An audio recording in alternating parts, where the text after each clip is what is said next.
his daughter was putting on the bathing suit, and Pete was standing there holding a 1-year-old baby, and my 8-year-old grandson was there, and they were looking out the window at the city view. How do you know what happened in the room when you weren't in the room? Now we're going to jump to one of the most, shall we say, debated over and one of the most contentious parts of this entire story thus far, and that is the beach house incident. Okay, let's just jump right over to some things that Joni said about it, and we're going to chop it up some more. Okay.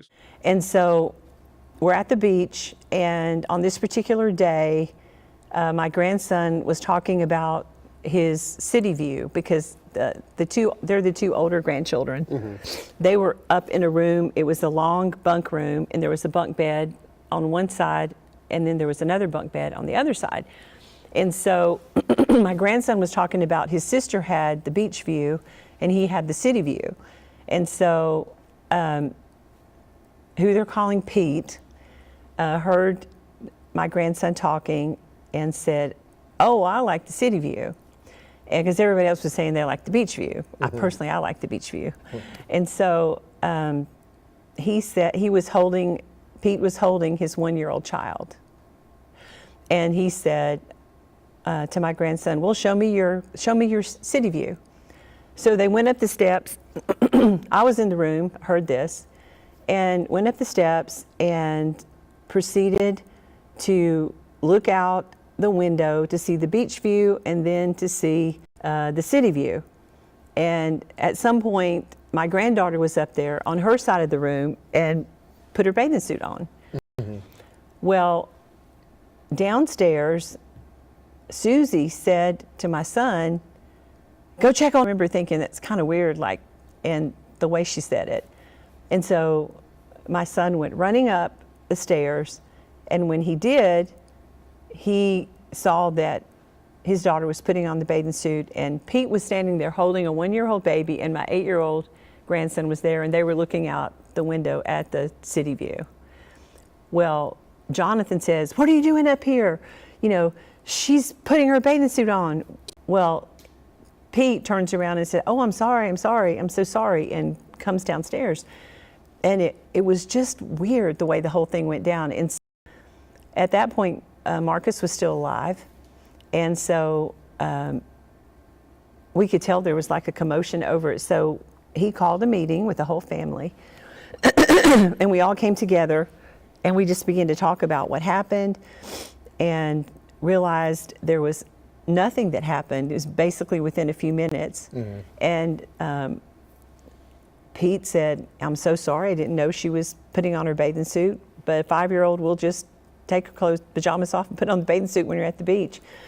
But again, the part that was left out was that he was holding a 1-year-old fussy baby, mm-hmm. and my 8-year-old grandson was standing right there. So yeah, I don't think that there was something a different story when I did the interview as well. Yeah, I mean, those are the facts that are being left out. I think we have, heard that story from several angles, and we've heard it being told from different people. We've heard Jonathan and Susie's side. We have heard Joni's account of it. And so this to me is the question. If I was sitting there with him, this would have been the question that I would have asked Joni. I would have asked her, "Joni, how do you know what happened in the room when you weren't in the room?" That's the actual question that if you're conducting a sound interview, you would have asked her that. Because she said she was downstairs, okay? She says she was downstairs and that she saw, everybody mentioned go upstairs, okay? She saw everybody who was mentioned go upstairs. And whatever was happening in the room where Pete is supposedly standing and whatever angle he's standing at, looking at the quote unquote city view and where the young girl is, and whatever position everybody was in, where they were standing, what direction they were facing, and all that. There is no way that Joni could actually know that. There's actually no way she could actually know that unless she was in the room. You know what I'm saying? She could say that yes, he had the child with him, and those facts are, yes, now those things have become clear, that he had his child with him and that the other son was in there as well. So we're talking about altogether there's like 2 kids and an infant in that room.